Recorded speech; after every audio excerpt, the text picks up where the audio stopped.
Dans ce vidéo, nous allons corriger l'examen de fin de formation de la filière technicien chef de chantier des travaux publics.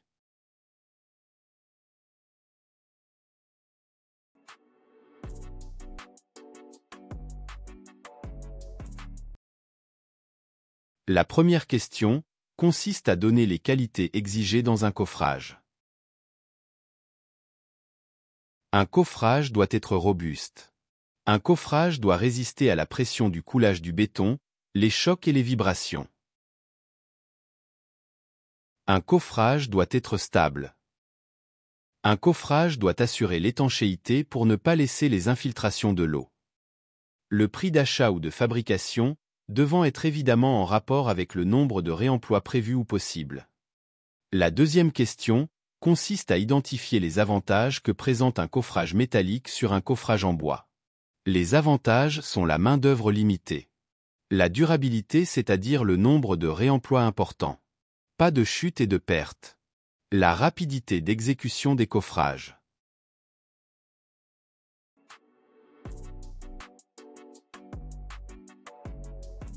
Un plan d'installation de chantier est un document qui détaille le plan de travail et les procédures à suivre pour mettre en place un chantier de construction.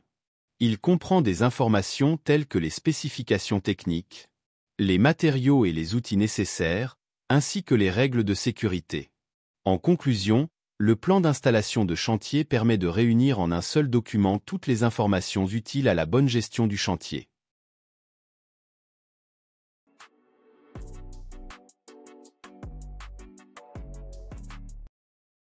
Les deux mouvements de terre sont les déblais et les remblais.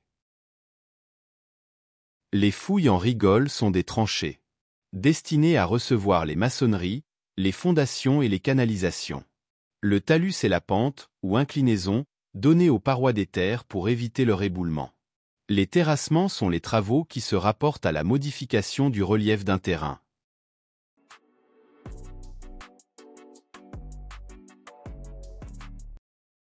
Les paramètres qui influencent la résistance d'un béton sont la quantité du ciment, le dosage en eau, la dimension des granulats.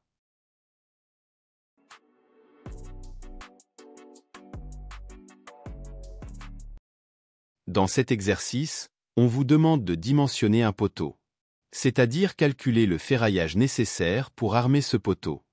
La hauteur de ce poteau égale à 5,4 mètres. La longueur comme la largeur égale à 40 cm. Ce poteau est sollicité par une force permanente égale à 1000 kN et une force d'exploitation de 550 kN. La première question consiste à calculer la longueur du flambement. Les données de l'exercice supposent que le poteau est articulé en tête et encastré en bas. Donc la longueur du flambement égale à 0,7 multiplié par la hauteur du poteau. Ça donne 3,78 mètres. Dans la deuxième question, on nous demande de calculer les armatures longitudinales. Il faut mettre en évidence qu'on calcule toujours les armatures des poteaux aux états limites ultimes.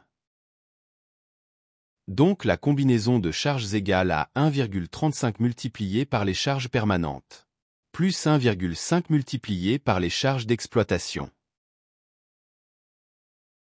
Le calcul final nous donne la charge ultime égale à 2,175 MN. Le rayon de giration égale aux racines carrées du moment quadratique du poteau divisé sur la section du poteau. Ça donne 0,11. L'élancement égale aux longueurs du flambement divisé sur le rayon de giration. Ça donne 34,36. Le résultat est inférieur à 50. Après le calcul d'alpha, on trouve 0,7126. La section réduite égale à 0,144 m². Le calcul de la section théorique donne 11,09 cm². La section minimale égale à 6,4 cm². Finalement, la section des armatures longitudinales égale 11,09 cm².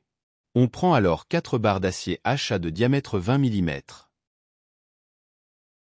La troisième question consiste à calculer le diamètre des barres transversales ainsi l'espacement entre les barres. Le diamètre des barres transversales égal à 8 mm. L'espacement entre les barres égal à 30 cm.